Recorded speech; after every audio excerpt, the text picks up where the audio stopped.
No man will ever take you seriously living in a shed. My mother's voice cut through the phone like a rusty blade. I held the device away from my ear, watching the contractor's estimate flutter in my other hand. $12,000. That's all it would take to build my own tiny house and escape this suffocating apartment that ate half my paycheck every month. It's not a shed, Mom. It's a tiny house. There's a difference. Talia, honey, you're 32 years old. When are you going to grow up and get a real place? What will people think?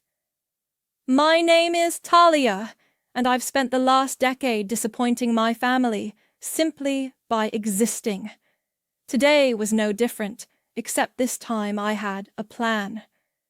I don't care what people think. I care about getting out of debt.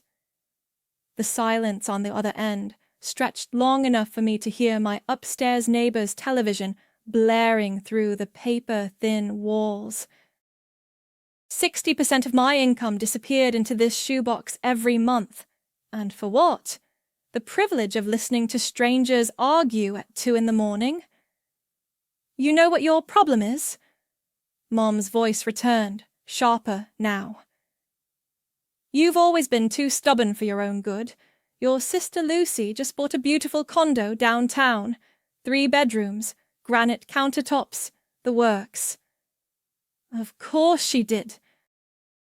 Lucy, my older sister, had a talent for making terrible financial decisions look glamorous on Instagram. Last I heard, she was drowning in credit card debt, but her kitchen photos got hundreds of likes. Good for Lucy. Don't be sarcastic with me, young lady. I'm trying to help you. Living in some tiny house makes you look desperate, like you've given up. I walked to my kitchen window and stared down at the parking lot. A tow truck was hooking up someone's car again. 3rd one this week. The rent here was bleeding everyone dry, but we all kept pretending we could afford it. I haven't given up, Mom. I'm being smart. Smart? Her laugh was bitter. Smart would be finding a nice man with a stable job and a real house. Smart would be thinking about your future instead of this hippie nonsense. The front door slammed open, and my roommate stumbled in with her boyfriend. They were already drunk, already loud. I pressed the phone closer to my ear and walked into my bedroom, shutting the door behind me. I have to go. Talia, wait. Your brother Ryan is starting a new business venture.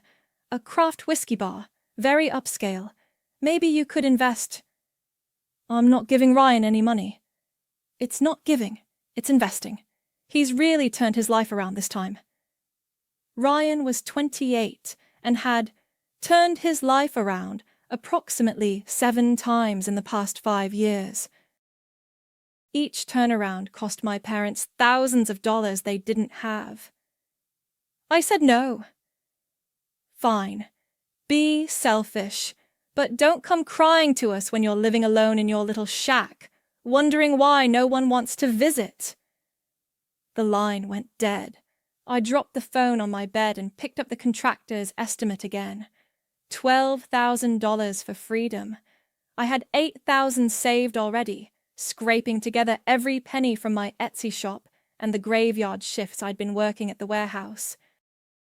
Nobody in my family knew about the night job. They thought I was just playing artist with my handmade jewelry business. My phone buzzed with a text from my friend Jayla. How'd it go with your mom? About as well as expected. Let me guess. She thinks you're crazy. She thinks I'm throwing my life away. 3 dots appeared, then disappeared, then appeared again. Finally, don't expect a parade when you succeed. Especially not from them. Jayla was a nurse at the county hospital. The only person in my life who understood what it meant to work for everything you had. When I told her about the tiny house plan, she didn't laugh. She didn't lecture me about finding a man or keeping up appearances. She asked practical questions about permits and utilities and whether I'd considered composting toilets. My phone rang again. This time it was Lucy. Mom told me about your trailer park fantasy. Hello to you too, Lucy. Seriously, Talia? A tiny house? What's next? Are you going to start selling essential oils and crystals? I could hear her walking, probably pacing around her overpriced condo in those ridiculous heels she wore everywhere. Lucy had always been the pretty one, the social one, the one who knew how to charm people into giving her what she wanted. She'd never worked a job that required steel-toed boots or safety goggles. It's a smart financial decision. It's embarrassing. What am I supposed to tell people when they ask where my sister lives? Oh, she's in the backyard in a glorified camping trailer. You could tell them I'm debt-free. Nobody cares about debt, Talia.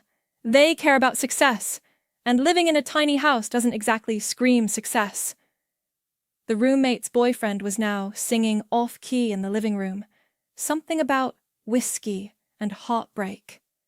I rubbed my temples. I have to go. Think about what you're doing.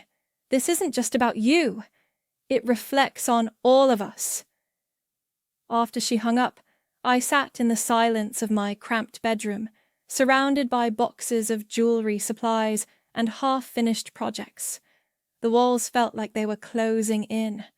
Outside, someone was revving their motorcycle in the parking lot, and the couple upstairs had started their nightly screaming match. My phone buzzed one more time. A group text from Lucy. Family Thanksgiving at Mom's this year. Dinner at 2. Don't bring anything weird. Then another message,